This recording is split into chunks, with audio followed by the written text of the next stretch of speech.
Hi out there, YouTube. Glad to have you here. We just started the recording and we go live in about a minute, so hang on with me. We'll be right there.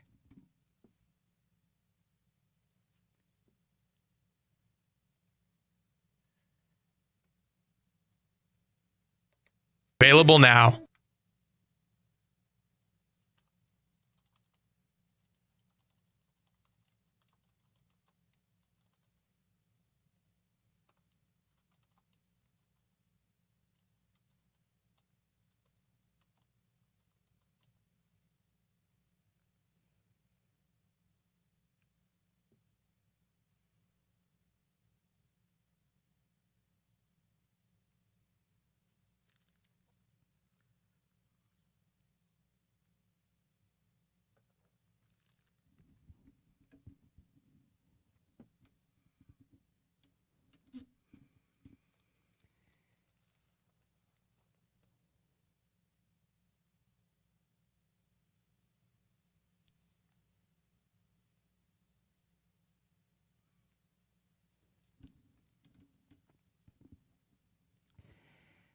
Hi, everybody, and welcome to the Extraordinary Talk Show. I'm so happy to have you here for one more week. Guys, this is a really special week, partly because of what it is on the calendar, and partly because I have a really great show prepared for you guys. So listen up, because this one is big. You can see I'm wearing my tacky Christmas sweater, or at least one of them that I have, because today is Christmas Adam, which is the day before Christmas Eve. Today is also celebrated as another holiday that you might be familiar with called Festivus. Festivus for the rest of us, a day for feats of strength and airing of grievances.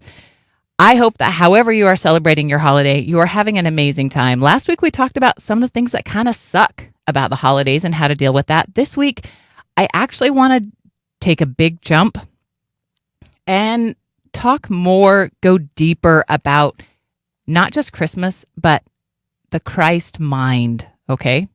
Those might not seem related, but hang on, I'm going to connect them. Also, guys, I don't care if you don't believe in Christmas. I don't care if you don't practice Christmas or celebrate it. I don't care if you consider yourself a Christian or not a Christian. Some people celebrate Christmas as celebrating Christ's birthday. Some people celebrate Christmas as a day to give presents, or whatever it is for you. That doesn't matter. This show is still going to apply to you. I'm going to be talking about Christ today, but I'm not talking about him today as the Savior, right? So even if you're not a Christian, if you don't consider Christ your Savior, that's fine. This show is still going to apply to you, because I'm not talking about Christ the Savior today. Today I want to talk about Christ the Master. And heads up, I don't consider myself a religious person, and that might confuse you based on some of the things I talk about. I do consider myself a spiritual person. Not only do I not consider myself a religious person, but I actually, and that might seem odd, where I claim myself as a spiritual person, because I'm in fact an ordained minister and have even married people, which, by the way, I'm available to do if you're interested. So I don't care much for the religious line that might be taught when you talk about Christ. What I want to talk about is the spiritual side of Christ, the part of Christ that we can truly, actually aspire to be and become while we're here on this earth. Okay, that might seem a little bit crazy, but hang on, because I'm still talking. Again, we're going to go a little bit spiritual here, so it doesn't matter if you believe in Christ or not, but it does matter if you do believe in a greater power than yourself. It doesn't have to be a man that you call God. It doesn't have to be any defined thing, because there's nothing, absolutely nothing that can define your relationship between you and your Creator other than you. Nothing I say can give you any definition or actually help you create that relationship. I can encourage and inspire, I hope, but it's up to you to have that relationship between you and all that is. Nothing I say, nothing I do can do that for you. However, if you have an idea of what you call God, that's going to help with this show.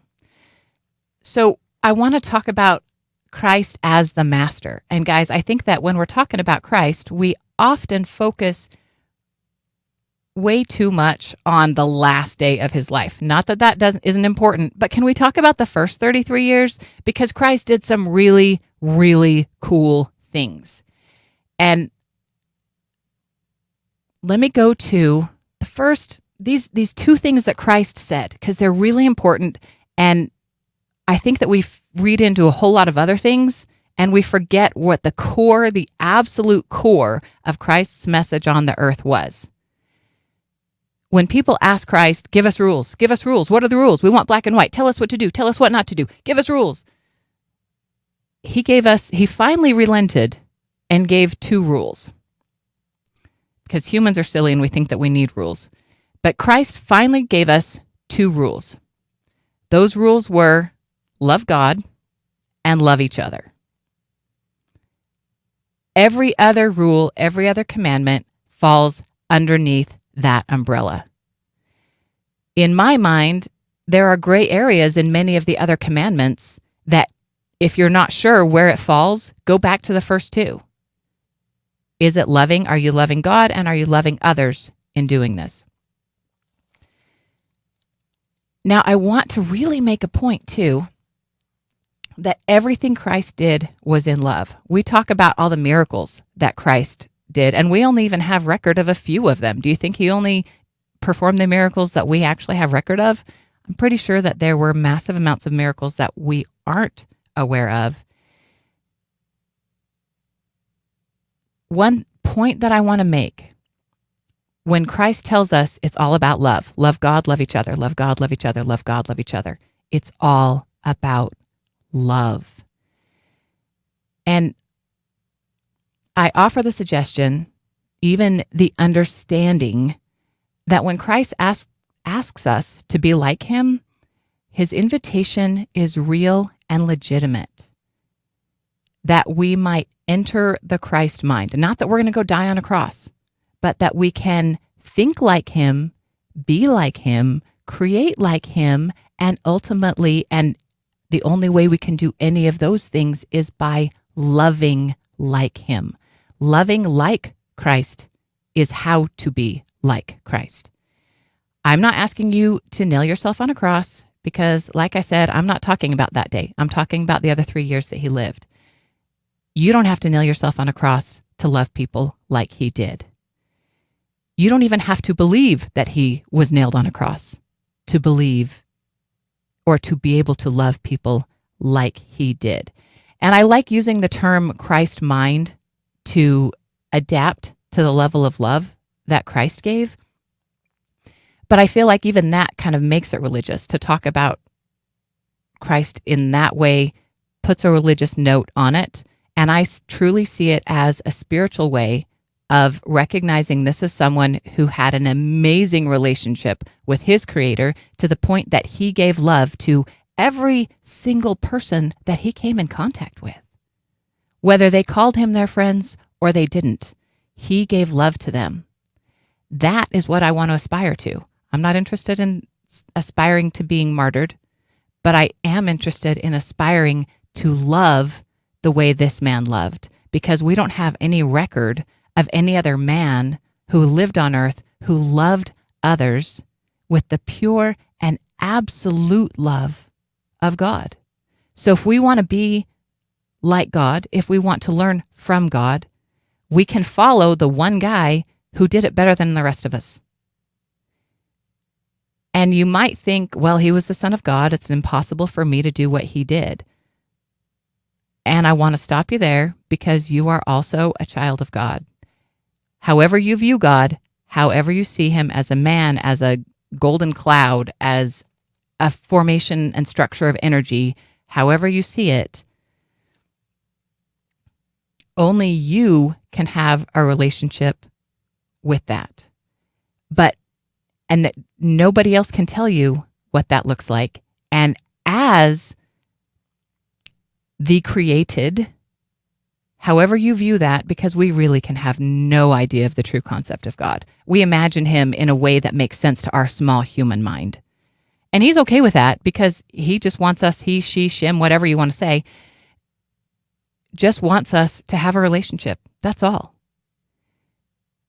But please recognize that you do have a relationship with your Creator, and that because your Creator created you, you are therefore a child of your Creator, and therefore have access to all of the genetic blessings that come from being a child of your Creator.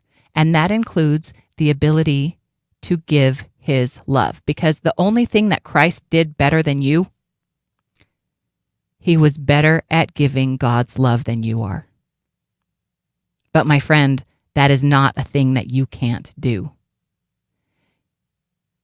I want to go back to those first two rules Christ gave us. Love God.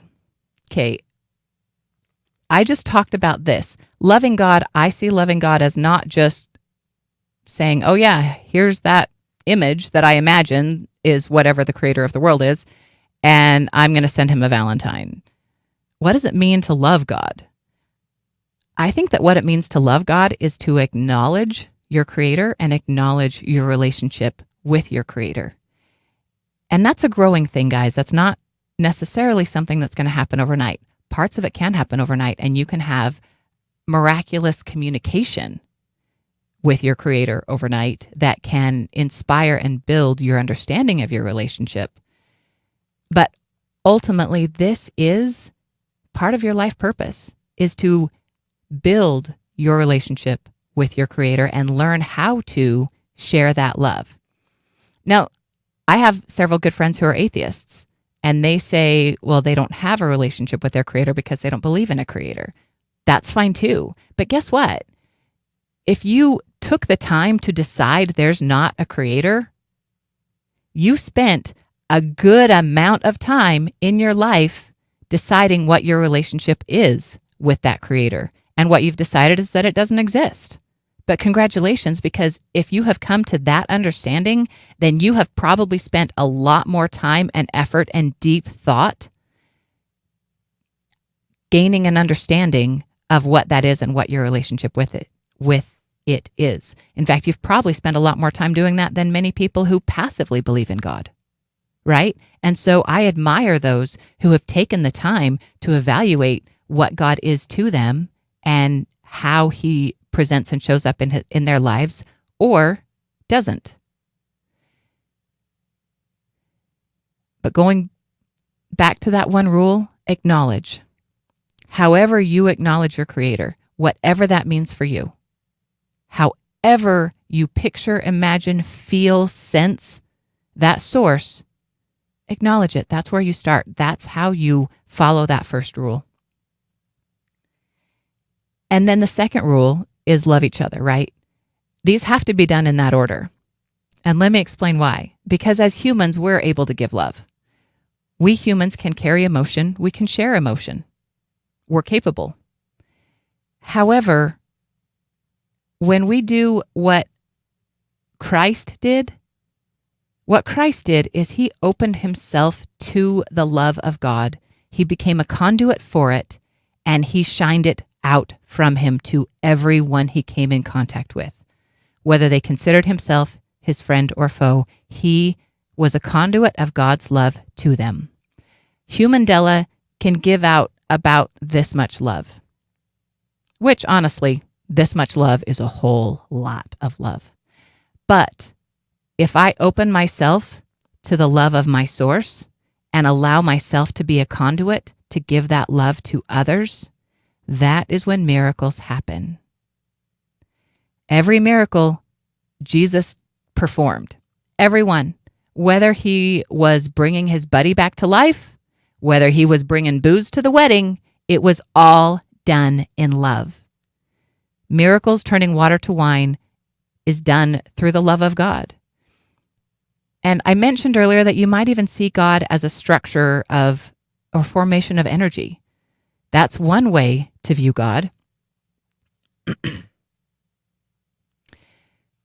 And when you view God that way, pardon me,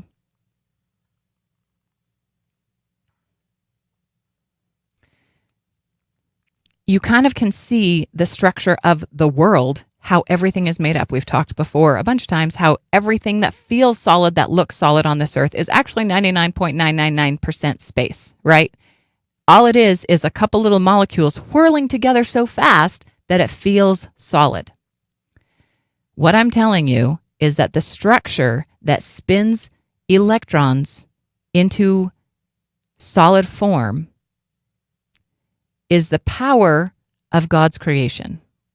And the power of God's creation is the power of love.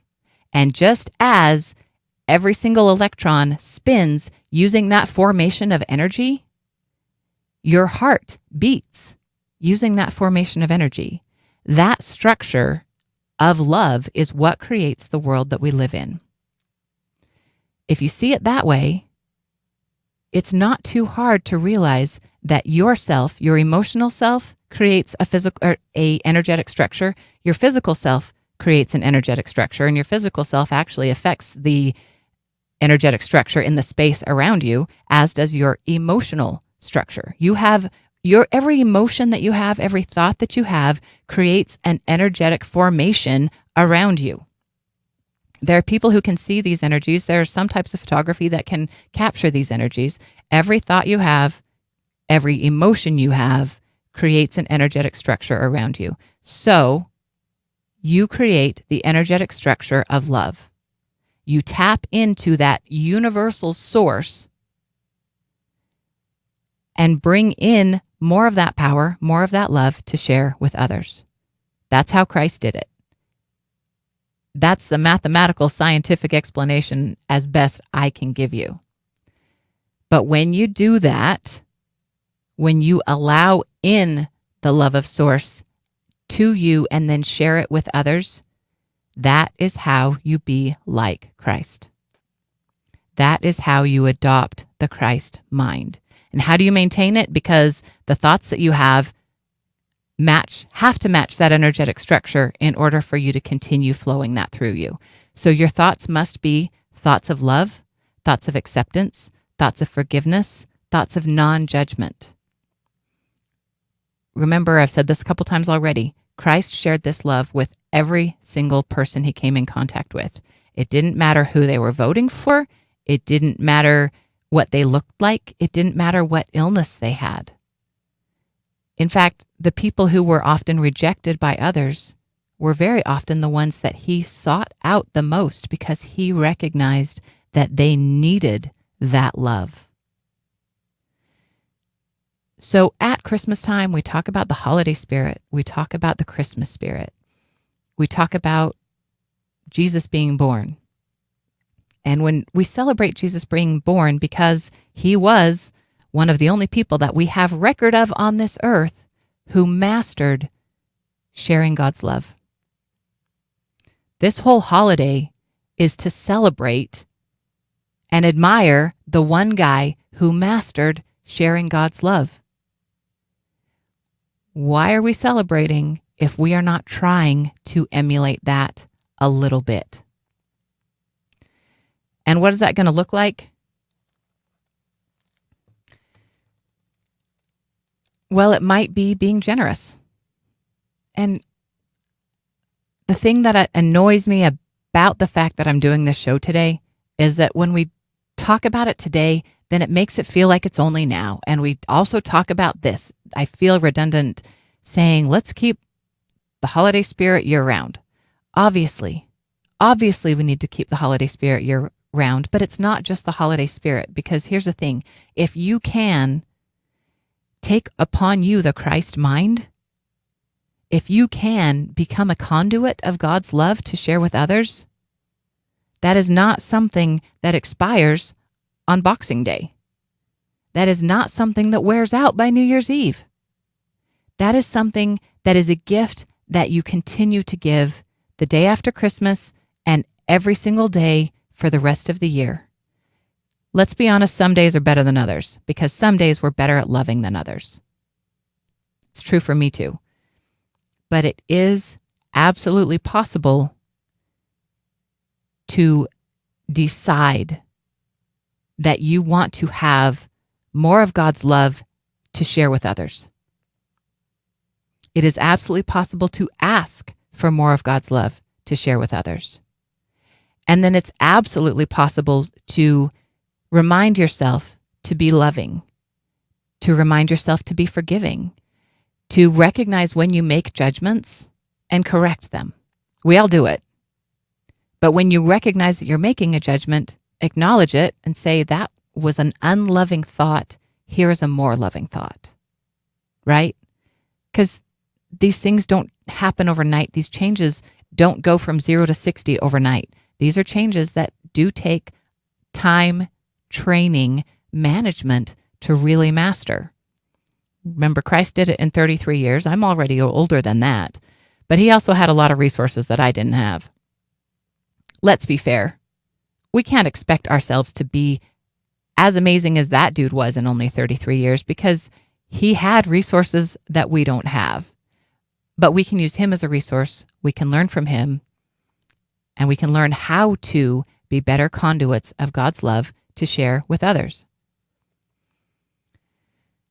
One idea is to be okay with whatever. When you truly have the Christ mind, there is nothing that is unacceptable to you, and that might seem crazy. It doesn't mean that you approve of things. It doesn't mean that you permit things, but it means that you can look on any situation and see it with love. And that can be difficult, but that's your challenge. When you find a situation that is hard to see, that is hard to feel, that is hard to deal with, look at it and say, how can I deal with this with love? How can I address this situation with love? And it might be a terrible thing. It might be a lawsuit or a breakup or divorce or pain or trauma, all of those things that are so painful to deal with. But if you stand back and look at it and say, how can I address this situation with love? How can I throw love at this to make it better? There's always a way you can do that. And just by asking that question, guys, this is one of my secrets. Asking questions is one of the ways to make the universe work for you. Because if you say, it's just not possible for me to ever love somebody else that much, guess what definition you have placed on yourself? Guess how you have defined yourself, and guess the boundaries you've placed on yourself. But if you ask questions, what is possible for me? How can I love more? How can I give greater love to the situation to improve it? How can I help this situation by loving it more? How can I throw love at this to make it better? When you ask those questions, you don't have to have the answers right then and there, but asking those questions of the universe means that answers come. If the only question that you can ask is, how do I get help? Keep asking it. If you're at the bottom of that spiral and the only question you can ask is, how do I get help? Keep asking it. Because if you ask that question, the help will come. And I know because I've asked that question myself, and the help came. But I digress. I want you to consider that this is a thing that's real for you. A lot of us look at God or look at people who are presented to us as godly, or even people like celebrities or people that we have in the world alive now, and we look at them and we think, oh, I'll never be like that. We cut, and you know what we do? We cut ourselves off at the knees making that statement. It might be somebody that we admire, that we aspire to be like, and yet we don't believe that we can ever actually accomplish it. And because we don't believe it, we cut ourselves off at the knees. Instead, ask yourself, how can I be more like that person? What is it about that person that I want to emulate? Ask questions. You don't have to have the answer to those questions. But when you ask the questions, the answers come. If you make statements of, I can't find my keys, I can't find my keys, I can't find my keys, you're going to have a hard time finding your keys. But when you ask the question, where can I find my keys? The universe opens for you and answers come to you. And I know that seems odd, but try it. Take a piece of paper and just start writing down questions. How do I do this better? How do I love more? How do I share love more? How do I have more love in my life? Ask the questions and the answers come, not in that moment, maybe not necessarily as a pen on paper, but the answers will come to you. I want to bring this back around and remind you again. If you think that Jesus was this amazing dude who was so amazing that you can never, ever be like him, I want you to take a step back and look at that again. Jesus started out as a baby. Baby Jesus is my favorite of all the Jesuses. He grew up learning. He grew up loving. Aren't you able to learn? Aren't you able to love? What makes you think that you cannot aspire to the same mastery that the man Jeshua did when he walked the same earth that you walk? What makes you think that you can't be a conduit for God's love? Don't you know that God is love? That all his power is the force of love? Don't you know that you are a child of God and as such you are an extension of him? Don't you know that you are love? Don't you know that the power of love is what causes the electrons to spin, giving shape and form to energy? Don't you know that the love of God holds the very cells of your body together?